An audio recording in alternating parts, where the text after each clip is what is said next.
Hello friends! Welcome to another poorly lit chat about taking a show to the Edinburgh Fringe and if I thought it was worth it. Today I'm going to be talking about hiring a venue. Appreciate you so much if you watched my last video about the Oasis effect or any of my other videos, or just appreciate you for being here and listening to me yap on. Thank you. I'm hoping that some of this chat might be useful for someone thinking of taking a show, but it's also just helping me kind of process all of the stuff and just kind of reflect on it and think about, was it worth it? Will I go again? So I hope it's interesting. So there's different ways of hiring venues at the Edinburgh Fringe. I certainly don't know about all of them yet. I know from talking to my friends that there are cheaper ways of doing it than I did. And I'm sure there are more expensive ways of doing it than I did. I was going to the Fringe for the very first time and I went with like a promoter. So, you know, rather than kind of hiring a space that then I was kind of overseeing a little bit, I was with what I would say is like one of the bigger promoters at the Fringe. I went with Greenside.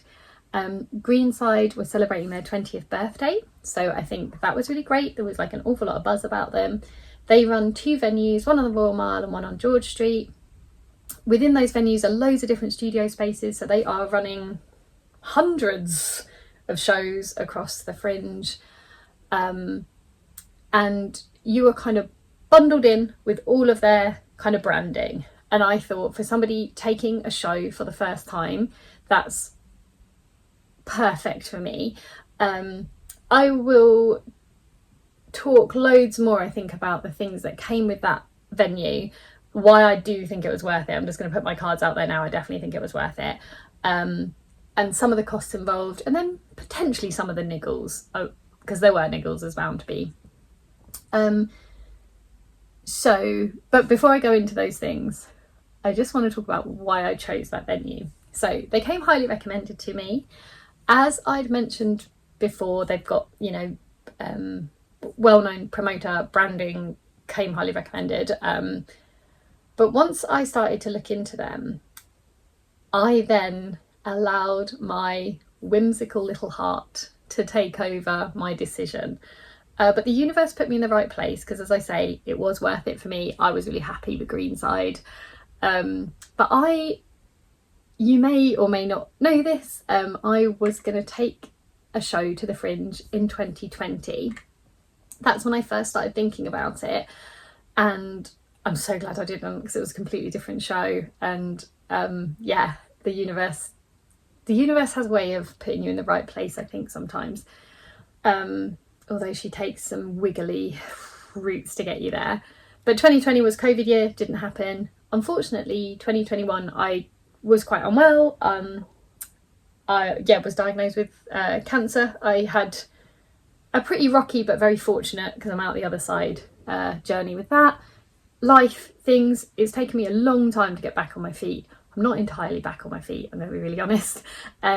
So I started thinking about this in 2020, and I actually chose my venue in 2020, and I didn't change my mind on that venue, and I got the venue I wanted in 2025. Do you know why that's made me feel a bit emotional saying that? So within Greenside, they have loads of different studios that range from small venues like the one I was in, like 30-seater, well 29 seats to be precise, up to like 100 plus kind of bigger theatre spaces. And I knew that I wanted a small one. They had several, and they had one on their list called Fern. If you know me closely and you're watching this, then you will know why my whimsical little heart was like, I have to have that one. My niece is named Fern. My niece, my nephew, like hands down the best thing that's ever happened to me. And when I saw that there was a studio named after one of the most important people in my life, and this was this dream goal to take a show to the Fringe, I was like, I have to have Fern. I have to have Fern. Like, there's no other studio. I didn't look at anything else from then on. I was like, I'm having Fern. That is the dream. I envisaged it in that space from then on. Yeah, that became part of my dream. So I must say, my venue choice was a little bit whimsical, but it worked out very well for me. So yeah, what do you kind of, I'll talk a bit about what you get with Greenside, talk a bit about the money, and talk a bit about some of the niggles, and see if that, I don't know, it was worth it for me. I'm just putting my cards out there, it was worth it for me. So what do you get with Greenside? So what you get is a promoter who is established, well known, knows what they're doing. So I already felt once you booked with them, they were so friendly and personable. I had like a Zoom chat with Tara to talk through like my show plans, what we wanted to bring, see if it kind of worked for them, see if they had the kind of time slot and if it worked within my budget and all that stuff. It was a really friendly one. Just really, she was just excited. Like, she knew that it's a dream goal for people and they want to make it feel like it's not just a business transaction, they are helping you on the way. I got that really friendly impression straight off the bounce with them. But then also uber professional with all the contracts and everything. They've been doing it for 20 years. They know what they're doing. And then when you're part of Greenside, because they've got the 2 venues and loads of studios, you become kind of part of this Greenside family.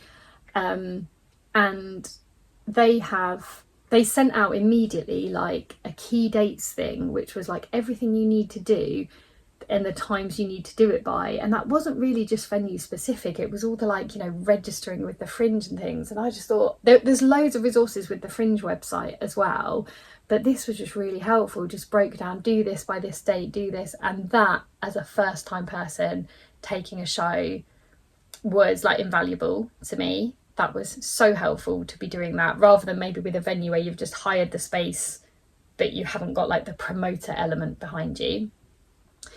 You go into their program, and they do have a good reputation, so some people might just be looking at what's on at Greenside, so that's like helpful.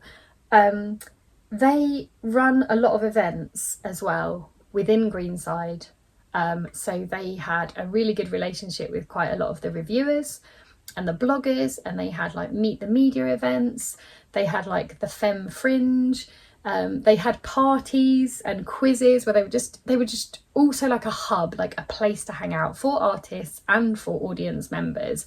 And I haven't experienced any different because this is my first time taking a show, but I think that was probably really valuable.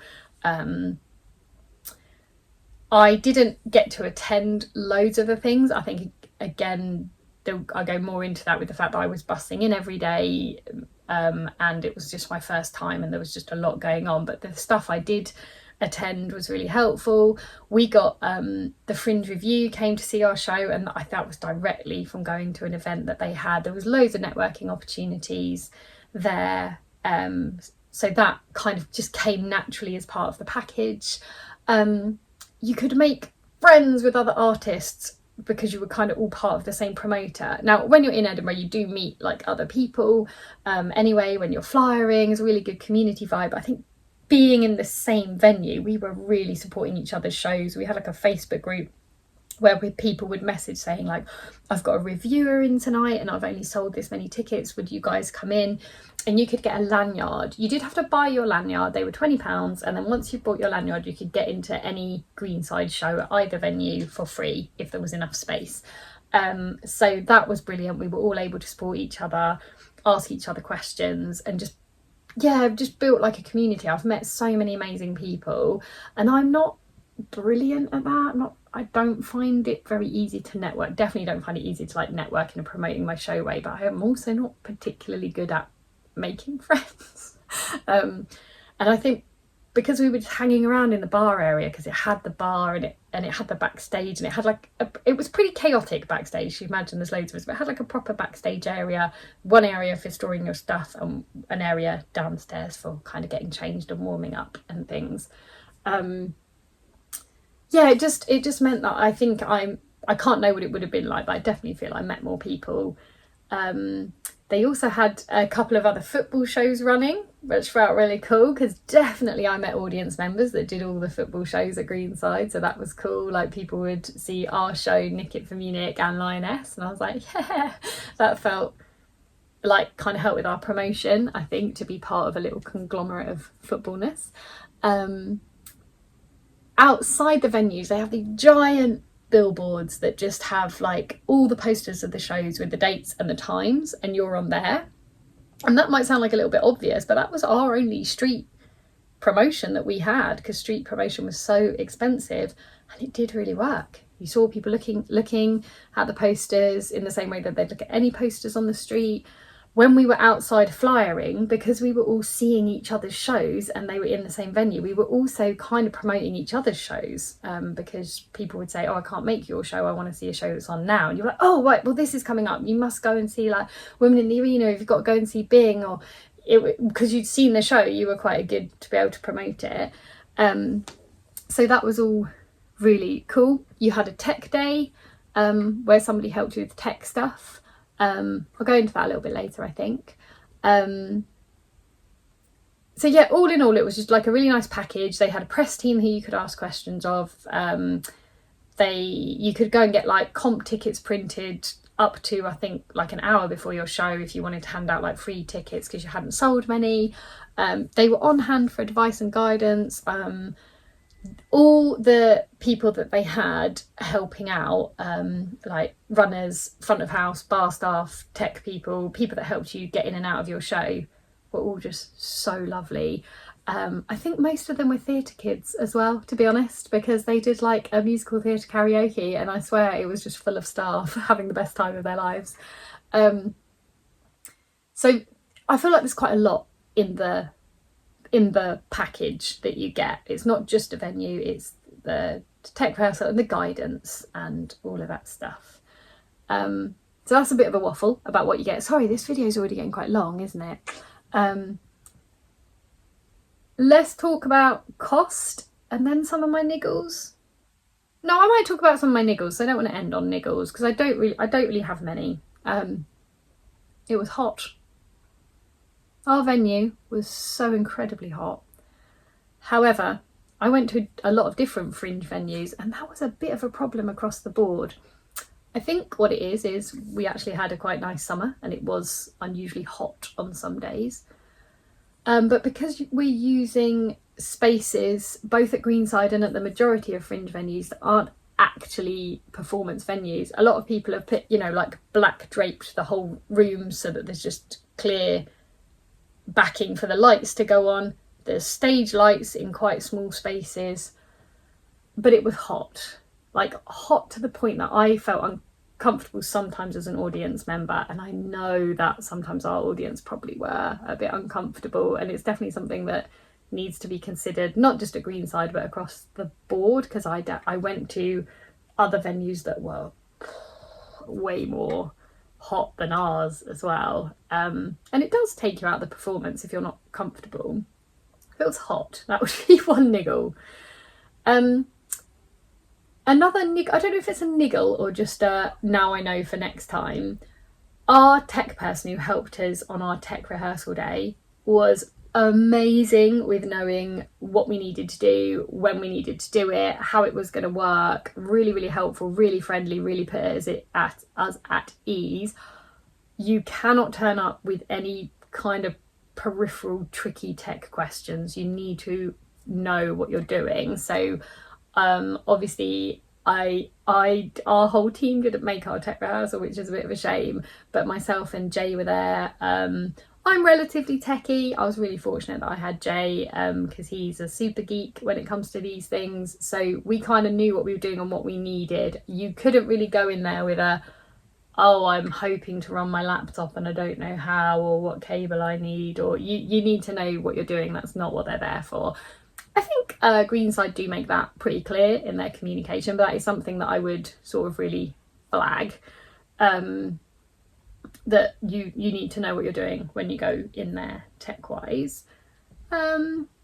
Backstage storage space was quite diddy, as you could expect it to be. There's hundreds of us doing shows, so it's just a consideration. I had a granny trolley, which I was able to actually leave at the venue, so that's really cool. So we had enough space to kind of end up leaving more than we thought. But I had like a granny trolley for if I needed to bring things in and out. I would really consider what you're going to need to bring to and from your show each day.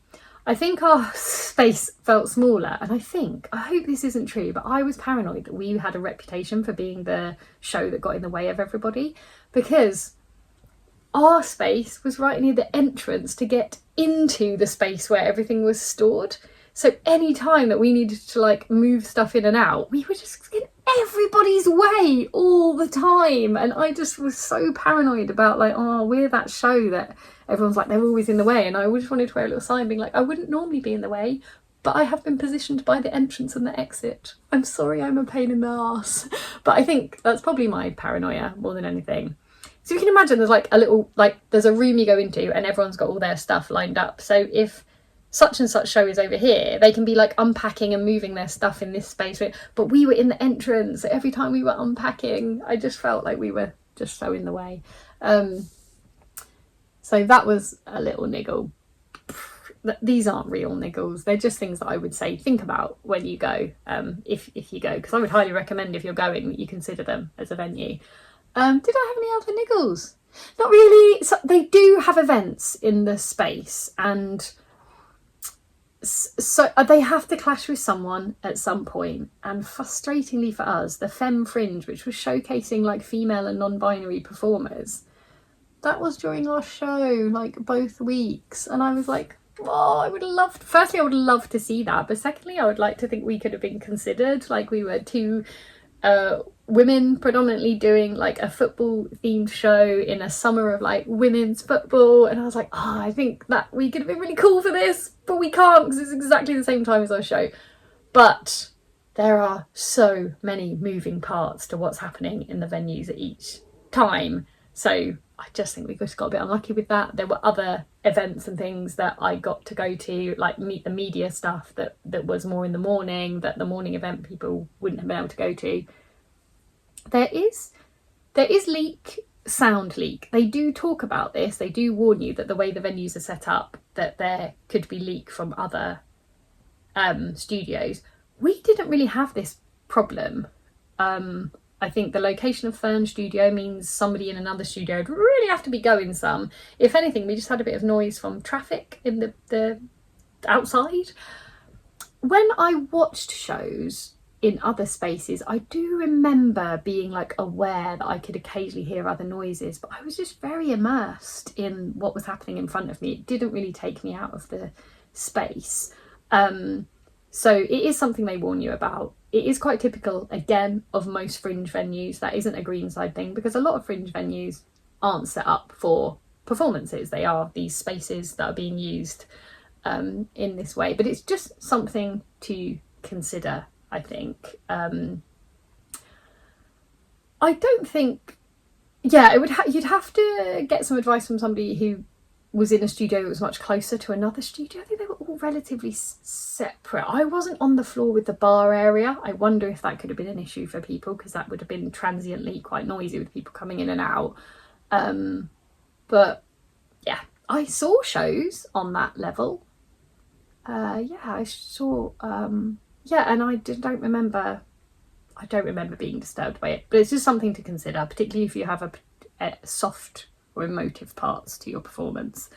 Do I have any other niggles? No, I don't think I do. It was really good. I've probably missed stuff, so please shout if you've got any questions. I feel like I sit down to do these and then I get a bit waffly, sorry, because this is really long. Let's talk about money, shall we? Let's talk about money. So I think I've established that for me, the pros definitely outweighed the cons, and I would definitely go with Greenside again as a promoter. I don't think I've even mentioned all the bits and the bobs, but I hopefully have got across a few pros and the very few cons that I really had.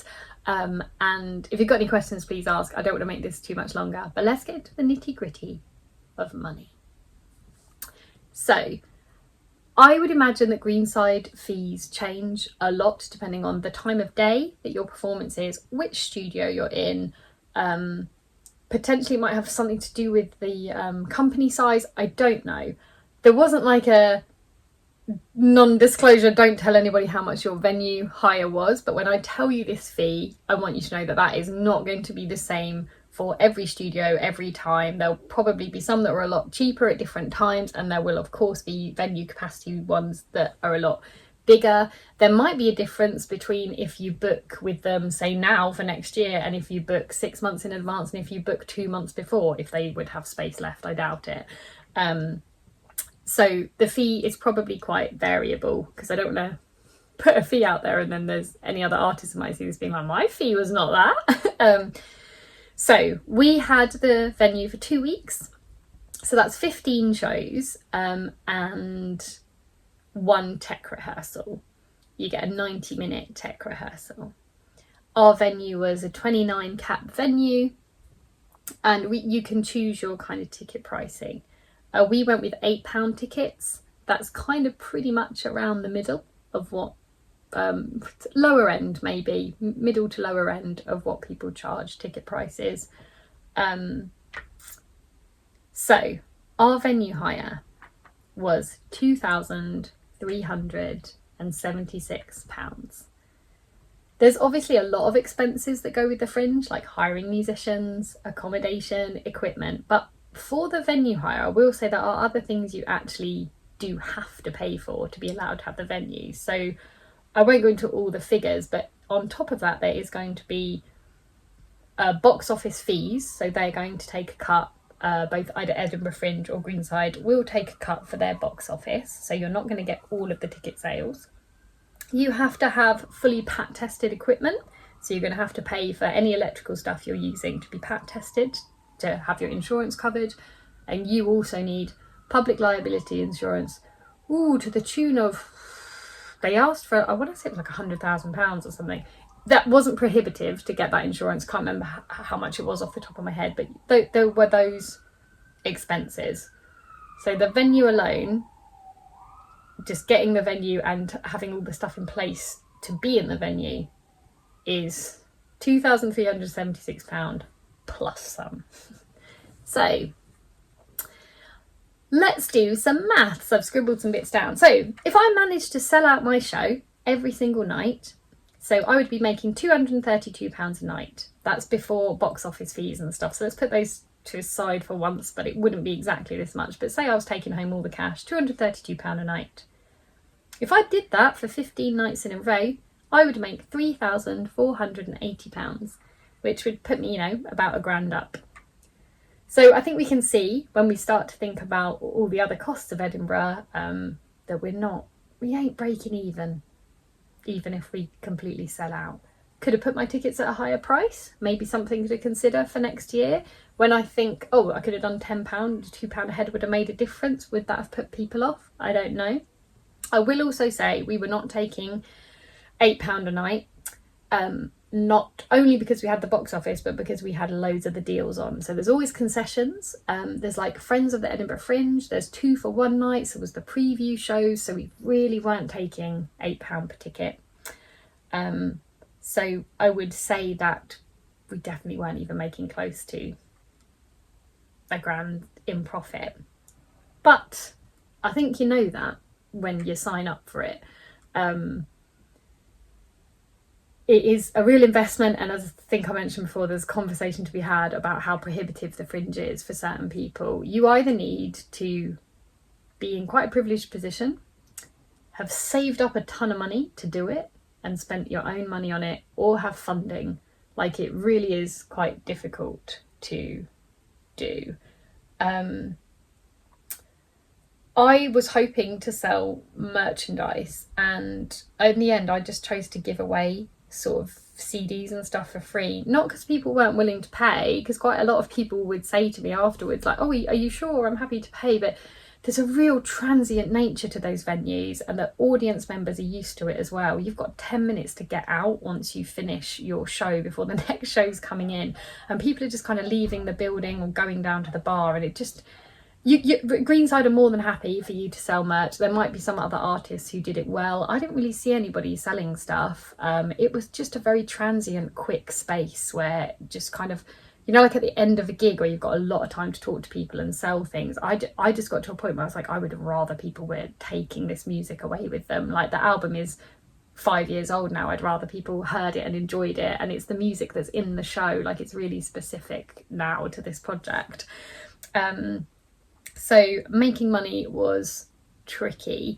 I'll probably do another little waffle about like budget and money in general, but as you can see, ticket sales aren't really going to generate you anything, or at least they didn't in the model that I had set up.